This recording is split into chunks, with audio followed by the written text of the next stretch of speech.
নমস্কার, বাংলা বাজারে সবাইকে স্বাগত। আমি অনিকেত চট্টোপাধ্যায়। শুরু করছি আমাদের অনুষ্ঠান মতামত। এবং শুরুতেই বলে রাখি, বাংলা বাজার সাবস্ক্রাইব করুন, শেয়ার করুন, লাইক করুন, মানুষজনদের বলুন যারা এই ধরনের অনুষ্ঠান দেখতে চায়, আর বেল বাটনটা প্রেস করলে আপনাদের কাছে সমস্ত অনুষ্ঠানের নোটিফিকেশন পৌঁছে যাবে। এবং আগে থেকেই জানিয়ে রাখি, আগামী 24 তারিখ সন্ধ্যেবেলায় 9টা থেকে 10টা আমাদের জিরো আওয়ারে থাকবেন সিপিআইএমএল জেনারেল সেক্রেটারি, তার সঙ্গে সাক্ষাৎকার দীপঙ্কর ভট্টাচার্য মুখোমুখি। এই তো গেল অনুষ্ঠানের কথা। শুরু করছি মতামত। আজকের শীর্ষক, মিথ্যেবাদী প্রধানমন্ত্রী মালদা আর সিঙ্গুরে ডাহা মিথ্যে বলে চলে গেলেন।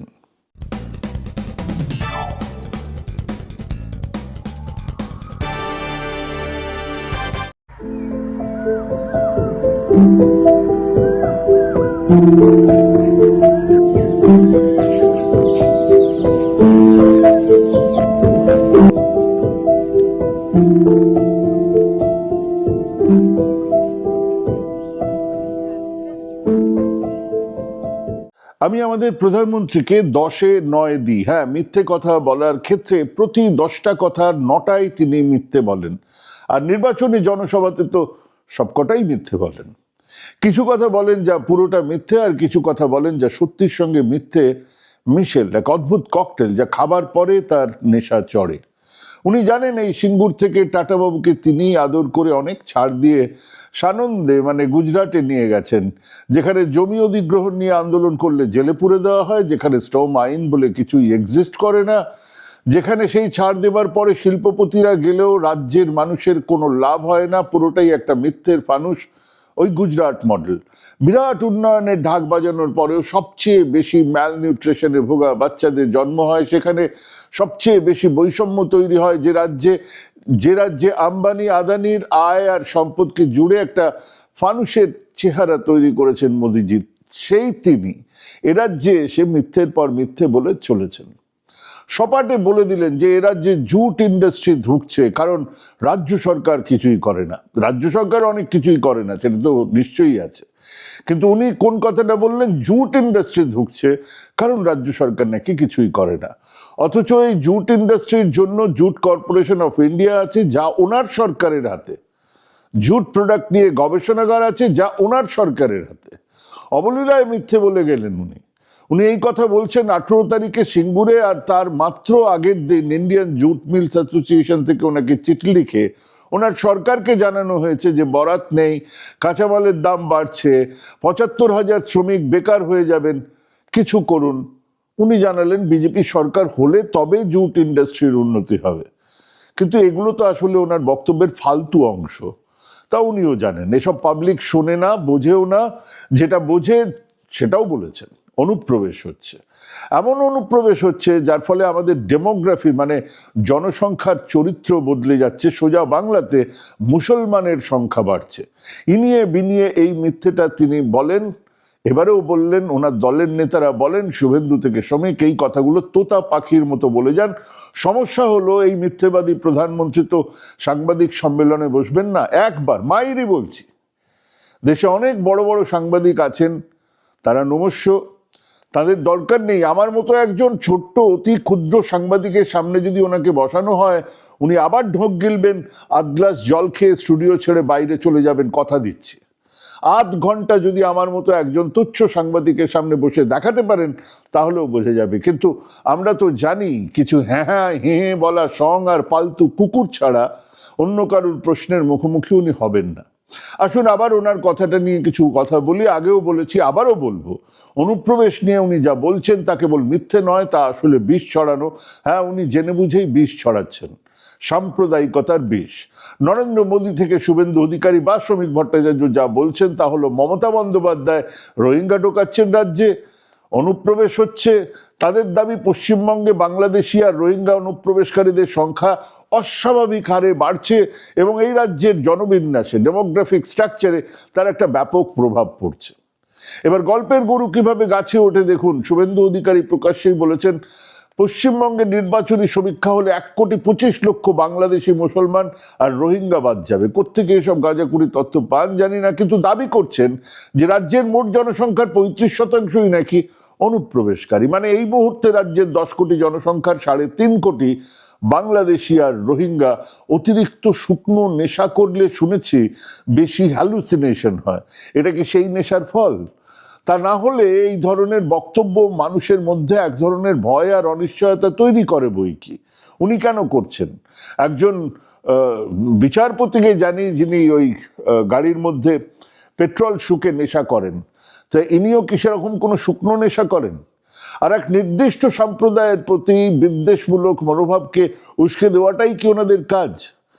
কারণ আপনার সামনে দাঁড়িয়ে থাকা 10 জনের মধ্যে 3.5 জন অনুপ্রবেশকারী, মানে তারা আপনার খাবার থেকে জল যাবতীয় রাষ্ট্রের সুবিধে শুষে নিচ্ছে। হ্যাঁ, এটাই তো মোদিজি মালদাতে সিঙ্গুরে বলেছেন। কিন্তু এই রাজনৈতিক স্লোগানগুলোর পেছনে বাস্তব তথ্য কি বলছে? জনগণনার তথ্য, ঐতিহাসিক প্রেক্ষাপট, অর্থনৈতিক বাস্তবতা, জলবায়ু পরিবর্তনের মতন গুরুত্বপূর্ণ দিকগুলো কি আদৌ এই দাবিকে সমর্থন করে? কোনো রাজনৈতিক দলের পক্ষ নেওয়া নয়, পক্ষ নেওয়ার সম্ভব নয়, উচিত নয়, আর নেবই বা কি করতে। বরং প্রচলিত দাবির বাইরে গিয়ে এক নিরপেক্ষ এবং তথ্যভিত্তিক বিশ্লেষণ তুলে ধরার জন্য আমরা জনগণনার তথ্য, আন্তর্জাতিক গবেষণা, প্রশাসনিক যে প্রাসঙ্গিক সংবাদপত্র থেকে সবকিছুকে একসঙ্গে রেখে বিশ্লেষণ করে এই প্রশ্নগুলোর উত্তর খোঁজার চেষ্টা করব। আজ রাজনীতি নয়, আমাদের মূল লক্ষ্য হলো রাজনৈতিক বাগাড়ম্বরের বাইরে গিয়ে আসল সত্যটা কি সেটাকে তুলে ধরা। অঙ্কের খাতায় আসল সত্যিটা কি? জনসংখ্যার বৃদ্ধি নিয়ে রাজনৈতিক দাবির সত্যতা যাচাই করার সবচেয়ে নির্ভরযোগ্য উপায় হলো সরকারি জনগণনার তথ্য বিশ্লেষণ করা। কোন সরকার? নিশ্চয় করে ইউনিয়ন গভর্নমেন্ট, দিল্লির সরকার, যাকে আমরা ভুল করে কেন্দ্রীয় সরকার বলি। সেই সরকারের তথ্য কি বলছে? আমরা ভারতের শেষ 3টে জনগণনা 91, 2001, 2011 থেকে পাওয়া তথ্যকে সামনে রেখে পশ্চিমবঙ্গ আর অন্যান্য গুরুত্বপূর্ণ রাজ্যগুলোর জনসংখ্যার বৃদ্ধির হারের একটা যদি কম্পারেটিভ ছবি, একটা তুলনামূলক ছবি যদি দেখি, তাহলে সেই ছবি থেকে আমরা জানতে পারবো যে রাজনৈতিক বক্তৃতায় যে দাবি করা হয় পশ্চিমবঙ্গের জনসংখ্যার বৃদ্ধি অস্বাভাবিক, অনুপ্রবেশের ফলে হু হু করে বাড়ছে, জনগণনার তথ্য কিন্তু সম্পূর্ণ আলাদা একটা তথ্য, একটা ছবি তুলে ধরছে। 1991 থেকে 2001 সাল পর্যন্ত পশ্চিমবঙ্গে জনগণনার বৃদ্ধির হার ছিল 17.7%। মাথায় রাখুন, 91 থেকে 2001 পশ্চিমবঙ্গে জনসংখ্যার বৃদ্ধির হার কত? 17.77%। পরবর্তী দশকে 2001 থেকে 2011-তে ব্যাপক হারে কমে গিয়ে সেটা 13.93% হয়েছে। অর্থাৎ 2001 থেকে 2011 কত? 10 বছরে 13.93% বেড়েছে। আবার এই হারটাকে যদি অন্যান্য বড় রাজ্যগুলোর সঙ্গে তুলনা করি, তাহলে কি দেখব? পশ্চিমবঙ্গের জনসংখ্যার বৃদ্ধির হার তথাকথিত অনুপ্রবেশ মুক্ত রাজ্যগুলোর, মানে যেখানে অনুপ্রবেশটা কি হয়ই না, কোথায় হয় না, যেমন ধরুন 2001 থেকে 2011 বিহারের জনসংখ্যার বৃদ্ধির হার ছিল 25.07, আমাদের 13-র ঘরে ওদের 25-এর ঘরে। উত্তরপ্রদেশে 20.09, মধ্যপ্রদেশে 20.30% বৃদ্ধি হয়েছে। ভারতের মোট গড় বৃদ্ধির হার কত? 17.6%। তাহলে পশ্চিমবঙ্গের বৃদ্ধির হার জাতীয় গড়ের চেয়েও অনেক নিচে। যদি অনুপ্রবেশ পশ্চিমবঙ্গের জনসংখ্যার বৃদ্ধির আসল কারণ হয়, তাহলে এই রাজ্যের বৃদ্ধির হার বিহার, উত্তরপ্রদেশের চেয়ে অনেক বেশি হওয়া উচিত ছিল, অন্তত সমান হওয়া উচিত ছিল। জনগণনার তথ্য ঠিক উল্টো কথা বলছে। পশ্চিমবঙ্গে জনসংখ্যার বৃদ্ধির হার কমে আসার এই প্রবণতা একটা স্বাভাবিক যে জনমিতির পরিবর্তন, ডেমোগ্রাফিক চেঞ্জের যে ইঙ্গিত দিচ্ছে, সেখানে আসলে জন্মহার কমে আসছে। এর থেকে এই সিদ্ধান্ত নেওয়া যায় যে অনুপ্রবেশের নামে যে হইচই করা হচ্ছে তার কোনো ভিত্তি নেই, সবটাই শেয়ালের হুক্কা হুয়া। এটা একটা 100% রাজনৈতিক দাবি, যা পুরোপুরিভাবে কেবল জনগণনার তথ্য সামনে রাখলে মিথ্যে বলে বোঝা যায়। বাস্তবতা হলো অনুপ্রবেশ একটা জটিল মানবিক সংকট, যা নানা ঐতিহাসিক, অর্থনৈতিক, পরিবেশগত কারণে ঘটে। গতকাল পর্যন্ত যা আমার দেশ ছিল, যে খেলার মাঠে আমি খেলেছি, যে জমিতে চাষ করেছি, যে বাড়িতে থেকেছি, একটা চুক্তির ভেতর দিয়ে হঠাৎ করে সেই জমি, সেই ভূখণ্ড যদি বিদেশ হয়ে যায়, তাহলে তা আদতে কি? তা বোঝার মতো ক্ষমতায় গুজরাটের অমিত শাহ বা মধ্যপ্রদেশের কৈলাস বিজয়বর্গীয় কিংবা নরেন্দ্র মোদীর নেই, থাকার কথা নয়। অনুপ্রবেশের বিষয়টা 47 সালের দেশভাগ, 71 সালে বাংলাদেশের মুক্তিযুদ্ধের সঙ্গে জুড়ে আছে। এগুলোকে আলোচনা না করে কেবলমাত্র অনুপ্রবেশ অনুপ্রবেশ বলে চিৎকার করা যায় না। দেশভাগের পরে সাম্প্রদায়িক দাঙ্গার কারণে লক্ষ লক্ষ হিন্দু পূর্ব পাকিস্তান, এখনকার বাংলাদেশ থেকে ভারতে এসেছিলেন। 71 সালে বাংলাদেশের স্বাধীনতা যুদ্ধের সময় 10 লক্ষ বাঙালি রাজনৈতিক ধর্মীয় নিপীড়নের শিকার হয়ে পশ্চিমবঙ্গে অন্যান্য প্রতিবেশী রাজ্যতে আশ্রয় নিয়েছিলেন। এই ঐতিহাসিক ঘটনাগুলোর ফলে সীমান্ত বরাবর একটা স্বাভাবিক চলাচল তৈরি হয়েছিল, যা আজও সম্পূর্ণ বন্ধ হয়নি, কিন্তু এখনো যা আছে তাকে সংখ্যার দিক থেকে বিরাট বলা সম্ভব নয়। মোদী সরকারের এক তথ্য বলছে গত 3 বছরে অনুপ্রবেশকারীদের সংখ্যা 7,000-এর কম। মানে অনুপ্রবেশের বিষয়টা কোনো সাম্প্রতিক বিশাল ঘটনা নয়, একটা দীর্ঘস্থায়ী সমস্যা। এবার আসুন সেই প্রশ্নে, যা মোদীজি মালদাতেও বলেছেন, সিঙ্গুরেও বললেন, ডেমোগ্রাফিক পরিবর্তন।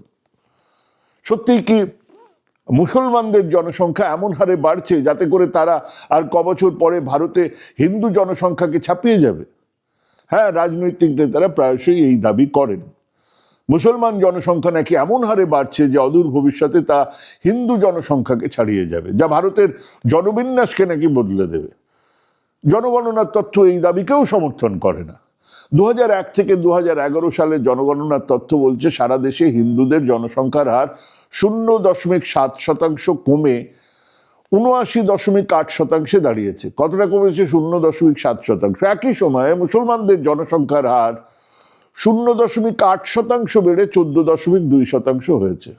অর্থাৎ 0.7% আমাদের কমেছে, 0.8% মুসলমানদের বেড়েছে। এই পরিবর্তন এতটাই সামান্য, এবং সবচেয়ে বড় কথা যে এটা হচ্ছে গিয়ে গোটা সংখ্যার দিক থেকে, যদি বৃদ্ধির হারের দিক থেকে দেখা যায় তাহলে বৃদ্ধির হার মুসলমান ধর্মের মানুষজনদের বৃদ্ধির হার কমছে, এবং আমাদের চেয়ে, মানে হিন্দুদের চেয়ে, তথাকথিত হিন্দুদের চেয়েও দ্রুত গতিতে কমছে। আরো গুরুত্বপূর্ণ বিষয়, সব ধর্মের মানুষের ক্ষেত্রে জনসংখ্যার বৃদ্ধির হারটাই কমে আসছে।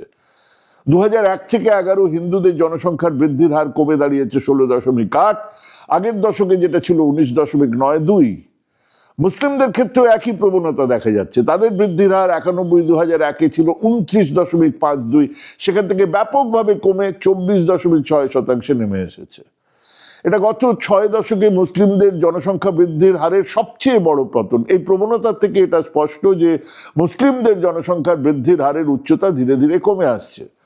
পিউ রিসার্চ সেন্টারের রিপোর্ট বলছে 2001 থেকে 2011 পশ্চিমবঙ্গে হিন্দুদের জনসংখ্যার হার 2% কমে 71%, মুসলমানদের জনসংখ্যার হার 2% বেড়ে 27% হয়ে দাঁড়িয়েছে।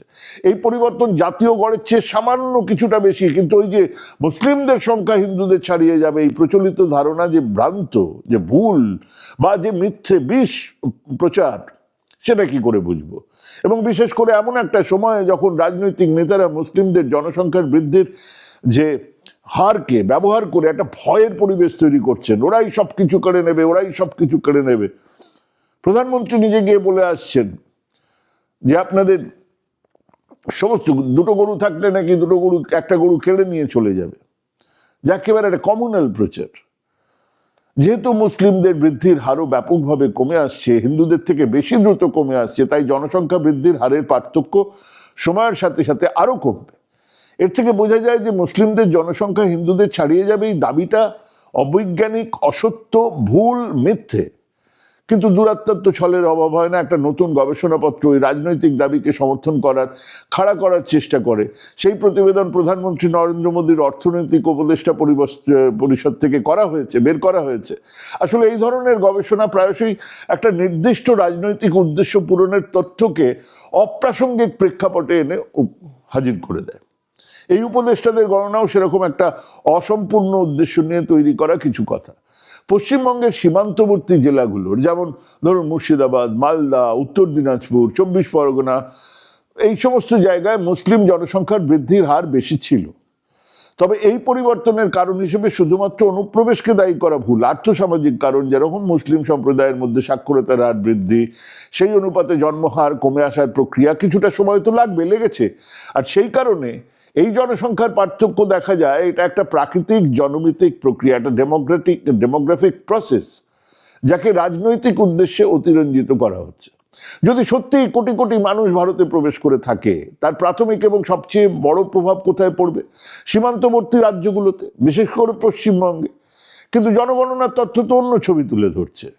বাংলাদেশ সীমান্তবর্তী বাংলাভাষী অধ্যুষিত রাজ্যগুলোর জনসংখ্যার বৃদ্ধির হার জাতীয় গড়ের চেয়ে বেশ কম। 2001 থেকে 11 জনসংখ্যা বৃদ্ধির জাতীয় গড় হচ্ছে 17.7, বললাম আগেই।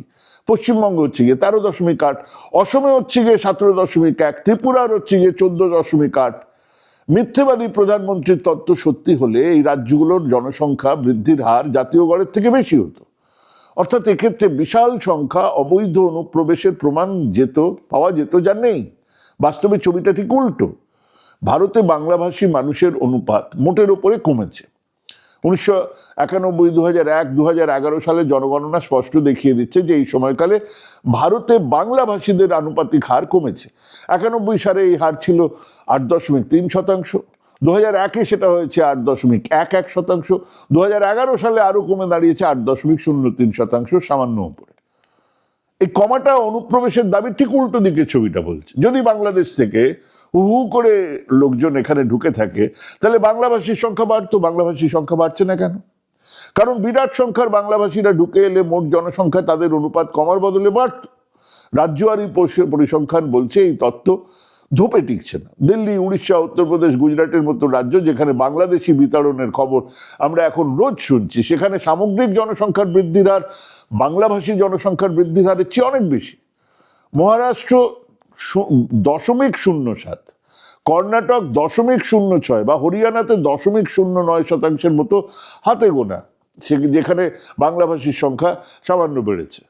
সেই বৃদ্ধি পশ্চিমবঙ্গ থেকে স্বাভাবিক পরিযায়ী শ্রমিকদের জন্য হয়েছে, অনুপ্রবেশের জন্য হয়নি। অনুপ্রবেশ নিয়ে বিজেপি আইটি সেলের আর একটা প্রচার হচ্ছে গিয়ে পশ্চিমবঙ্গে নাকি ঢালাও জাল Aadhaar card, voter card, ration card তৈরি হয়।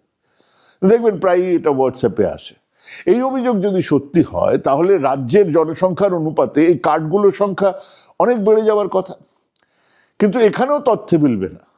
পশ্চিমবঙ্গে আধার, ভোটার বা রেশন কার্ডের সংখ্যা রাজ্যের জনসংখ্যার সঙ্গে একেবারে সামঞ্জস্যপূর্ণ। 11 সালে জনগণনা অনুযায়ী ভারতের মোট জনসংখ্যার পশ্চিমবঙ্গের অংশ ছিল 7.55%। তুলনা করলে দেখা যাবে বিভিন্ন সরকারি কার্ডের আনুপাতিক হারও খুব কাছাকাছি। যেমন কেন্দ্রীয় সরকারের যে আধার কার্ড, তার তথ্য বলছে 25 সালের জুলাই পর্যন্ত রাজ্যের আধার কার্ডের মানুষের সংখ্যা মোট আধারধারীদের 7.41%। অর্থাৎ যতটা আমার জনসংখ্যা ততটাই আমার আধারধারী কার্ডের শতাংশ। একইভাবে কেন্দ্রীয় খাদ্য গণবন্টন মন্ত্রকের 2023 সালের 3 ফেব্রুয়ারি তারিখের যে সংসদে যে তথ্য পেশ করা হয়েছে খাদ্য সুরক্ষা আইনের অধীনে পশ্চিমবঙ্গের রেশন কার্ডের সংখ্যা, সেটা 7.46%। প্রচুর জাল রেশন শতাংশ দেওয়া হয়েছে। না, 7.55% আমাদের সংখ্যার হার, আর 7.46% হচ্ছে গিয়ে আমাদের রেশন কার্ডের হার। 2004 সালে ভোটার তালিকা অনুযায়ী রাজ্যের ভোটার সংখ্যা দেশের মোট 7.77%। কোনোটাই মেলানো যাবে না। যদি এই বলা হয় রাশি রাশি, লাখ লাখ, কোটি কোটি মানুষ ঢুকে পড়েছে, অনুপ্রবেশ হচ্ছে, আসলে এই অনুপ্রবেশের তত্ত্বটা একটা দুর্দান্ত রাজনৈতিক হাতিয়ার হিসেবে ব্যবহার হচ্ছে। অনুপ্রবেশের সমস্যাকে তুলে ধরে একটা কৃত্রিম ভয়ের পরিবেশ তৈরি হচ্ছে, যা ভোটের রাজনীতিতে কাজে লাগানো যায়। বলা যায় যে হিন্দু খতরে মে হ্যায়, দেশ খতরে মে হ্যায়। পুরো বিশ্লেষণ থেকে কয়েকটা বিষয় জলের মতন পরিষ্কার। এক, জনগণনার তথ্য অনুযায়ী পশ্চিমবঙ্গের জনসংখ্যা বৃদ্ধির হার স্বাভাবিক জাতীয় গড়ের চেয়ে কম এবং বিহার, উত্তরপ্রদেশের মতো রাজ্যগুলোর চেয়ে ঢের নিচে। 2, অনুপ্রবেশের কারণগুলো জটিল এবং তার নানান মাত্রা আছে। দারিদ্র্য, অর্থনৈতিক বৈষম্য, জলবায়ু পরিবর্তন, এসবের প্রাকৃতিক দুর্যোগ, এগুলো হচ্ছে প্রধান কারণ। এর কোনো রাজনৈতিক ষড়যন্ত্র নয়, বরং একটা মানবিক পরিবেশগত সংকট। 3, ধর্মভিত্তিক জনসংখ্যা বৃদ্ধির হার রাজনৈতিক দাবির মতন আশঙ্কাজনক নয়। মুসলিমদের জনসংখ্যা বৃদ্ধির হার উল্লেখযোগ্যভাবে কমে আসছে এবং ভবিষ্যতে এই প্রবণতা আরো স্পষ্ট হবে। তাই এই যে জনবিন্যাস বদলে যাবে, হিন্দুদের সংখ্যা কমে যাবে, এই ধরনের দাবিগুলো সম্পূর্ণ অবৈজ্ঞানিক, ভুল। অনুপ্রবেশকারীরা বেশিরভাগ ক্ষেত্রেই দরিদ্র, বাস্তুচ্যুত মানুষ, যারা নিছক বেঁচে থাকার তাগিদে সীমান্ত পার করে। তাদের এই অসহায়তাকে রাজনৈতিক খেলার ঘুঁটি হিসেবে বারবার ব্যবহার করা কোনো সুস্থ সমাজের, কোনো সুস্থ মানুষের লক্ষণ নয়। কিন্তু আমাদের প্রধানমন্ত্রী সুস্থ এই দাবি বা করছে কে? আমাদের মোদীজির লক্ষ্য যেন তেন প্রকারেণ গদি দখল করা। তাই মিথ্যের পর মিথ্যে, মিথ্যের পর মিথ্যে বলে গেছেন। দু জায়গায় এলেন, মালদায় এলেন, সিঙ্গুরে এলেন, একই কথা বললেন, অনুপ্রবেশ অনুপ্রবেশ অনুপ্রবেশ বলে যাচ্ছেন। কোনো একটা তথ্য দিয়ে দেখাতে পারবেন? চ্যালেঞ্জ করছি, কোনো একটা তথ্য দিয়ে দেখাতে পারবেন যে অনুপ্রবেশ হচ্ছে? আজকে যে ভোটার এসআইআর হচ্ছে, এই এসআইআর যখন শেষ হবে তখন দেখাতে পারবেন যে অনুপ্রবেশ হচ্ছে? কটা লোক অনুপ্রবেশকারী হিসেবে ধরা পড়েছে? কতজন ধরা পড়লো এখানে এই যে অনুপ্রবেশ হলো? 1 কোটি, 1.5 কোটি, 2 কোটি, যা খুশি তাই, যে খুশি তাই বলে যাচ্ছেন। এবং তলার হজবরল নেতারা বলেন এক কথা, প্রধানমন্ত্রী এসে মিথ্যে কথা বলছেন। অবশ্য উনি তো মিথ্যে কথাই বলেন। ভাবুন ভাবুন ভাবুন, ভাবতে থাকুন, ভাবা প্র্যাকটিস করুন। ভালো থাকবেন, সুস্থ থাকবেন। আজকে এখানেই শেষ করছি। নমস্কার।